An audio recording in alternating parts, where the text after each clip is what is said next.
Hello dear student, welcome to developmentutor.com।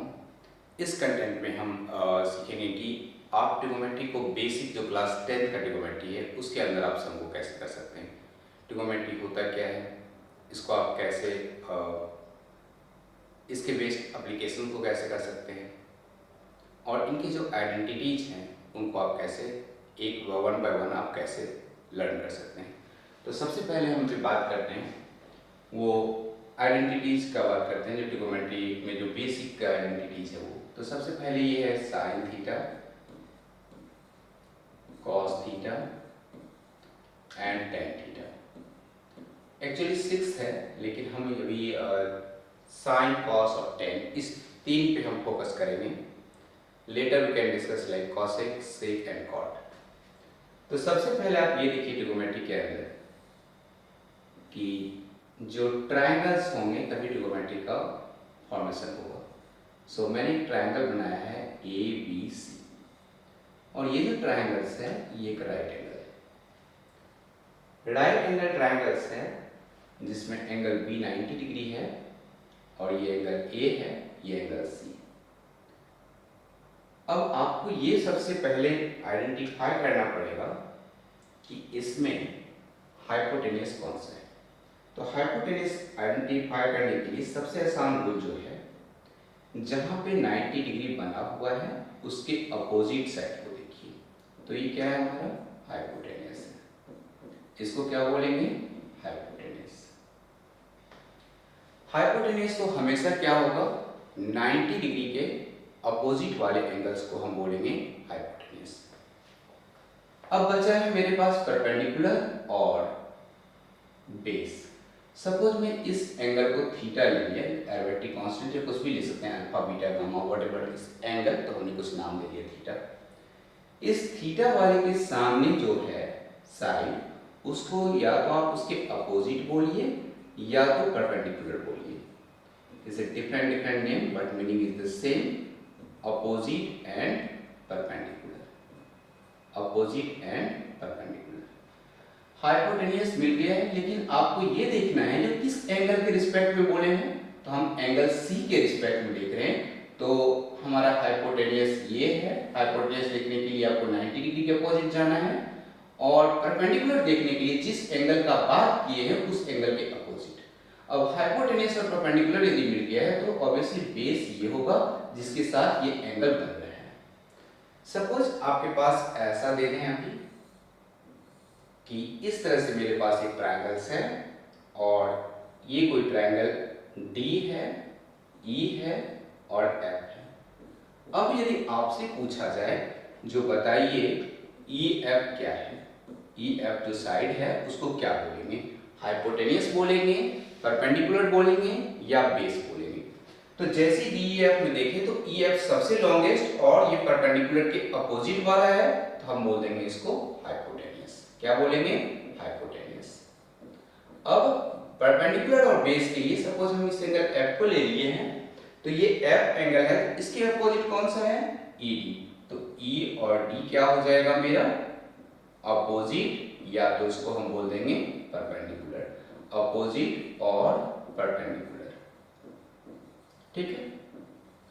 Same way में हमारा जो बेस होगा वो हो जाएगा डी एफ, क्या हो जाएगा हमारा, ये बेस है। डी एफ क्या हो जाएगा, बेस है।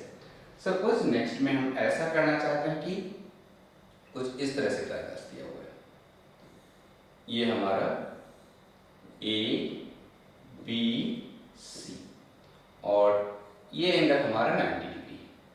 तो आपसे पूछूं बताइए ए सी क्या है, हाइपोटेन्यूस है, बेस है, परपेंडिकुलर है। तो आपको सबसे पहले देखना है कि ये किसके अपोजिट है, तो 90 डिग्री के अपोजिट वाला साइड है, जो कि हमेशा क्या होता है, हाइपोटेन्यूस।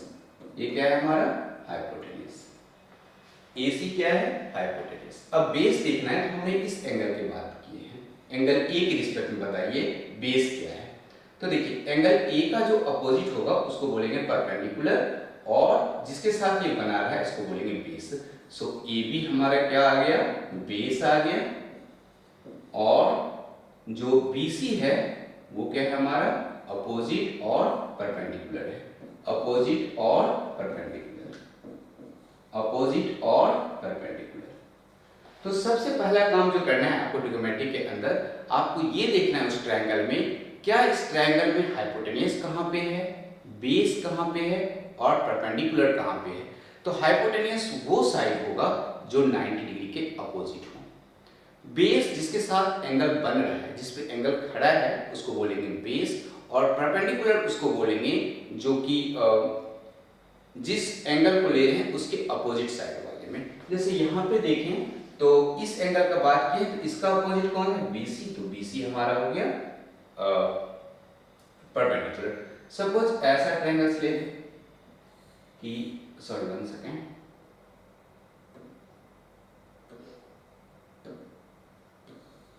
इस तरह का ट्रायंगल कुछ ले लें कि ये हमारा D है, ये हमारा E है और ये हमारा L है, और हमें एंगल ये दिखा है। अब आपसे पूछेगा पता ये DE क्या है, तो DE क्या बोलेंगे आप, तो देखिए इसके अपोजिट है ना, इस एंगल के अपोजिट है तो परपेंडिकुलर बोलेंगे। क्या बोलेंगे, परपेंडिकुलर, परपेंडिकुलर। DF क्या है, तो बेस है, इसलिए बेस है कि ये एंगल इसके साथ बन रहा है। बोलिएगा इसके साथ क्यों बन रहा है, तो इसको पहले ही आइडेंटिफाई कर लीजिए, ये हाइपोटेन्यूज है, 90 डिग्री है, हाइपोटेन्यूज है। सो DF क्या है हमारा, बेस है, और ये क्या है हमारा EF क्या है, तो E और F जो है वो हमारा हाइपोटेन्यूज है, वो क्या है हमारा हाइपोटेन्यूज है। ठीक है, सो इस तरह से हम बेस, परपेंडिकुलर और हाइपोटेन्यूज को आइडेंटिफाई कर लिए। अब नेक्स्ट काम जो है हमारा वो ये है कि जो बेसिक फॉर्मूला होता है साइन थीटा का, वो ये होता है sine theta is equal to perpendicular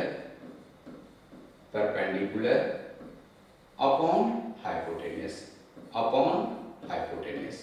perpendicular upon hypotenuse.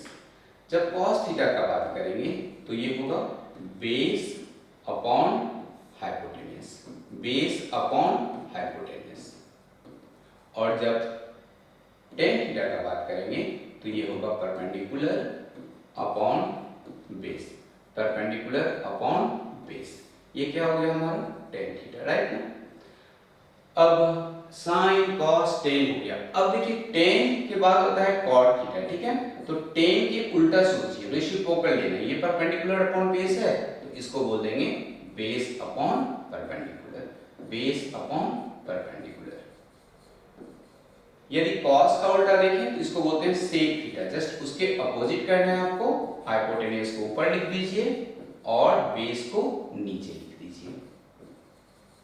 और sin का उल्टा होता है cosec theta, so this cosec theta is equal to hypotenuse upon perpendicular, hypotenuse upon perpendicular, right. ये हमारा साइन, कॉस और tan का बेसिक फॉर्मूला चाहिए।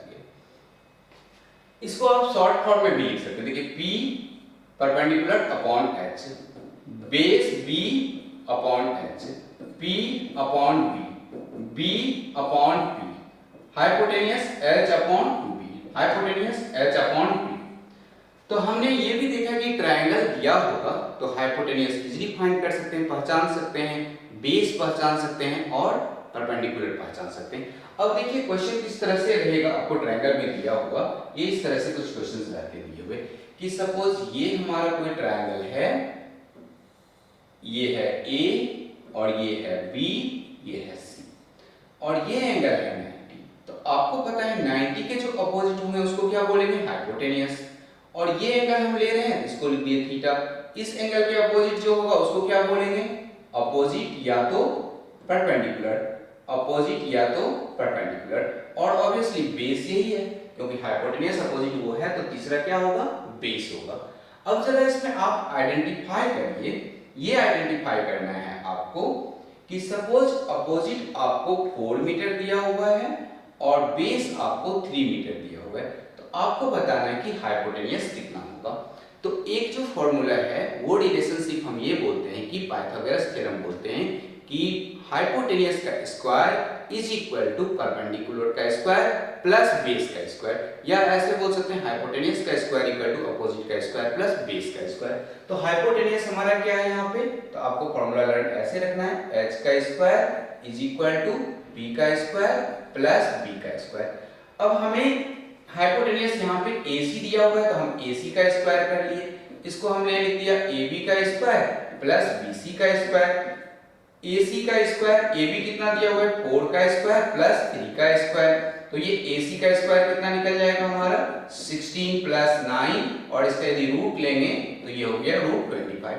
अब बच्चे मिस्टेक क्या करते हैं, कभी कभी ये लिखने के बाद रूट 25 को 25 भी लिख देते, नहीं, इसे square root, so always we can take the root, it's 5 metre. अब आपसे ये AC निकल गया, यहां से एक और रिलेशनशिप बिल्ड कर सकते हैं आप कि h square is equal to p square plus b square है, तो सपोज आपको p स्क्वायर पूछा जाए तो आप यहां से just h square minus b square लिख दीजिए, b स्क्वायर पूछा जाए तो आप लिख दीजिए h square minus b square, ये सारे यहां से इक्वेशन फॉर्म होता रहेगा। तो आपको जो मेन फॉर्मूला लर्न करना है वो ये लर्न करना है कि हाइपोटेन्यूज का square is equal to perpendicular का स्क्वायर प्लस बेस का स्क्वायर। यदि ये है उसके बाद तो ये इजीली बन जाएगा, क्योंकि ये तो बस इक्वेशंस है, उस साइड ले जा रहे हैं तो प्लस से माइनस में जा रहा है, इधर आ रहा है तो माइनस हो रहा है प्लस हो रहा है, तो ये इजी है, ये बेसिक रूल्स है, बस एक ही फॉर्मूला आपको लर्न करना है। अब आपसे क्वेश्चन यदि इस टाइप से पूछा तो देखिए इसका एप्लीकेशन आप कैसे लगा सकते हैं। सपोज आपसे पूछ लेगा क्वेश्चन कि मेरे पास ये एक ट्रायंगल है और इस ट्रायंगल में ये A है, ये B है और ये C है। ऑब्वियसली आपको यदि नहीं भी ऐसे बनाया हुआ है तो you understand like this is 90 degree और ये हमारा है और ये एंगल हमारा थीटा दिया हुआ है और आपसे पूछ रहा है कि ये 4 है, ये 3 है, find the value of sin theta, cos theta, tan theta, cot theta, sec theta and cosec theta, sec theta and cosec theta। अब यदि आपके पास 4 और 3 दो साइड दिए हुए हैं और तीसरा साइड आपसे निकालना हो, तो हमें इतना तो पता है कि इस एंगल के रिस्पेक्ट में पूछा है, इस एंगल के जो अपोजिट हैं उसको क्या बोलेंगे, तो परपेंडिकुलर। तो पहले मैं लिख लेता हूं कि P हमारा 4 है। अब ये 90 है, 90 के अपोजिट क्या होता है, हाइपोटेनियस, तो H हमें नहीं पता है और बेस हमारे पास 3 दिया हुआ है। लेकिन एक रिलेशन तो अपने हमने जस्ट इसके पिछले वाले स्लाइड में पढ़ा था कि हाइपोटेनियस का square is equal to perpendicular का स्क्वायर प्लस बेस का स्क्वायर। सो हाइपोटेनियस का square is equal to perpendicular का स्क्वायर प्लस बेस का स्क्वायर। दिस हाइपोटेनियस का square is equal to 4 square plus 3 का स्क्वायर, 4 स्क्वायर प्लस 3 का square. This hypotenuse square is equal to 16 plus 9 and this hypotenuse is equal to root of 16 plus 9, that is what, root of 25, it becomes 5। So मेरे पास अब तीन side ready हो चुके हैं, base, perpendicular and hypotenuse. यदि ये तीन side हमारे पास रेडी हैं तो हम अब कोई भी ट्रिगोनोमेट्रिक फंक्शन निकाल सकते हैं, आइडेंटिटीज निकाल सकते हैं, चाहे वो साइन थीटा हो, कॉस थीटा हो, टेन थीटा हो, सेक थीटा हो, कोसेक थीटा हो, क्योंकि ये सारे फॉर्मूलेज में या तो परपेंडिकुलर हाइपोटेनियस होगा या तो बेस हाइपोटेनियस होगा या तो हाइपोटेनियस और परपेंडिकुलर होगा, यही सारे चीज यहाँ पे यूज होने वाले हैं। तो अब आप अपने फॉर्मूलेज को रिमाइंड करिए और जरा सोचिए और बताइए मुझे कि sine theta is equal to, क्या फॉर्मूला हमने सीखा था, तो अभी जस्ट हमने सीखा था sine theta is equal to opposite और perpendicular, so perpendicular upon hypotenuse. अब हमारे पास हाइपोटेनियस कितना है, तो 5 मीटर है, परपेंडिकुलर कितना है, 4 है, तो हम क्या लिख देंगे इसको 4/5। अब यहाँ पे एक बहुत बड़ा कंसेप्ट है जो कि आपको हायर लेवल या तो फिर आप बोल सकते हैं कि concept of point of view से, क्योंकि ये तो कोई भी कर लेगा जो फॉर्मूला लर्न होगा और फटाफट बता देगा, लेकिन यदि मैं पूछूं क्या ये sin थीटा इक्वल टू 4/5 ये वैल्यू पॉसिबल है या नहीं, तो आप कहिएगा पॉसिबल है। क्यों? क्योंकि हमने सीखा है बहुत बचपन के, जब आप छोटे छोटे क्लास से पढ़ना स्टार्ट करते हैं, ICSE में देखेंगे तो सेकंड थर्ड स्टैंडर्ड से ही ट्रायंगल्स और सॉलिड्स फिगर्स के बारे में बताना शुरू करते हैं, because it's changing of the board and all. तो आपको सोचना है कि साइन होगा तो न्यूमरेटर आएगा और डिनोमिनेटर आएगा। न्यूमरेटर अपॉन डिनोमिनेटर को हम बोलते हैं साइन थीटा, ठीक है। न्यूमरेटर में क्या रहेगा, तो परपेंडिकुलर रहेगा, और डिनोमिनेटर में क्या रहेगा, तो हाइपोटेनियस रहेगा। अब आप जरा सोचिए और बताइए कि इस ट्रायंगल में सबसे बड़े साइड्स कौन हैं, तो हमेशा ही राइट एंगल ट्रायंगल में हाइपोटेनियस बड़ा होता है और साइन थीटा में हाइपोटेनियस डिनोमिनेटर में और परपेंडिकुलर ऊपर है। तो आप सोचिए, यदि साइन थीटा का जो डिनोमिनेटर में वैल्यू है वो न्यूमरेटर से हमेशा बड़ा होगा तभी साइन थीटा एग्जिस्ट करेगा, अदरवाइज साइन थीटा एग्जिस्ट ही नहीं करेगा, वो वैल्यू रॉन्ग है। It means sin theta equal to 4/5 is the right answer. But लेकिन यहाँ पे ही मैं यदि ऐसे लिख देता कि बताइए कि sin theta is equal to 5/4 हो सकता है या नहीं, नहीं, इट्स नॉट पॉसिबल, क्योंकि sin थीटा का जो वैल्यू होगा वो हमेशा लेस देन इक्वल टू 1 होगा या एग्जैक्टली 1 होगा, उससे बड़ा वैल्यू sin थीटा का नहीं हो सकता है। इसका रीजन ये है कि ऊपर में परपेंडिकुलर, नीचे hypotenuse, hypotenuse is the longest side, तो परपेंडिकुलर से बड़ा होगा हमेशा हाइपोटेनियस, तो हमेशा नीचे बड़ा वैल्यू होगा और ऊपर छोटा वैल्यू होगा, तो sin theta is always less than 1। दूसरी बात, यहां से हमने sin थीटा सीख लिया। अब हमने ये भी सीखा है कि sin का अपोजिट क्या होता है, तो cosec थीटा होता है। तो हम सिंपली लिख देंगे cosec theta is equal to 5/4। इसका फॉर्मूला होता है h/p। ये पॉसिबल है, cosec थीटा जब भी होगा तो हमेशा क्या होगा, न्यूमरेटर बड़ा होगा और डिनोमिनेटर छोटा होगा। तो आपसे यदि रैंडमली ऐसा सवाल पूछता है कि बताइए cosec theta equal to 8/10 true है या फॉल्स, तो आप बोलिएगा फॉल्स। क्यों? क्योंकि हाइपोटेनियस न्यूमरेटर उसका बड़ा होना चाहिए और डिनोमिनेटर छोटा होना चाहिए, लेकिन 8 क्या है, छोटा, और 10 क्या है, बड़ा, तो ये नहीं पॉसिबल है। तो इस टाइप से आपको सम पूछ सकते हैं जब आप कोई कॉम्पिटिटिव या अपना क्लास 10 का भी बोर्ड तो ऑब्जेक्टिव में पूछ सकता है इस टाइप का, ट्रू और फॉल्स में, या फिर ऑब्जेक्टिव क्वेश्चन में दे सकता है। तो एनालिटिकली आप ऐसे सोच सकते हैं। तो साइन और कॉसेक हो गया। अब मेरे पास क्या है, टेन थीटा है। तो टेन थीटा में देखिए क्या करेंगे, p/b। अब जरा सोचिए इस टेन थीटा के बारे में, परपेंडिकुलर और बेस में कोई भी बड़ा हो सकता है, ऐसा जरूरी नहीं कि परपेंडिकुलर बड़ा हो बेस छोटा हो, नहीं, सिर्फ ये बड़ा है कि हाइपोटेनियस सबसे बड़ा होगा, परपेंडिकुलर से भी बड़ा होगा और बेस से भी बड़ा। तो यहाँ पे यदि टेन थीटा इक्वल टू देखें तो p/b, p क्या है हमारे पास, 4 है, और b क्या है हमारे पास, 3 है, तो 4/3। लेकिन यदि हम ऐसे बोलें कि एक रैंडम दे दें कि टेन थीटा इक्वल टू 5/12, क्या ये पॉसिबल है, आप बोलिएगा पॉसिबल है, क्योंकि टेन थीटा में न्यूमरेटर और डिनोमिनेटर में कोई भी बड़ा छोटा हो सकता है। लेकिन यदि साइन थीटा का बात किया जाए और कॉस थीटा का बात किया जाए तो एग्जैक्टली ऐसा नहीं होता है। सो टेन थीटा कितना हो गया, 4/3, और टेन का अपोजिट हमने सीखा है cot theta, that is what, b/p। तो ये कितना हो जाएगा, 3/4 हो जाएगा, 3/4 हो जाएगा।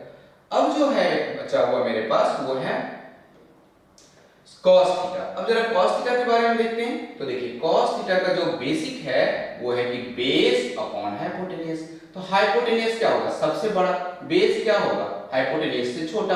तो cos थीटा का भी वैल्यू क्या होगा, लेस देन 1, डिनोमिनेटर बड़ा होगा और न्यूमरेटर छोटा होगा। तो यदि डिनोमिनेटर के बारे में देखें यहाँ पे, तो यहाँ पे हाइपोटेनियस 5 है, तो नीचे आ गया 5, और बेस कितना है, तो 3 है, 3/5। अब सोचिए 3/5 में जिसका डिनोमिनेटर बड़ा हो न्यूमरेटर छोटा हो, इसका मतलब ये वैल्यू लेस देन 1 है। cos theta value either is equal to 1 और less than equal to 1। So that is cos theta equal to 3। cos का उल्टा क्या होता है, तो sec थीटा होता है, that is what, sec theta is equal to 5/3।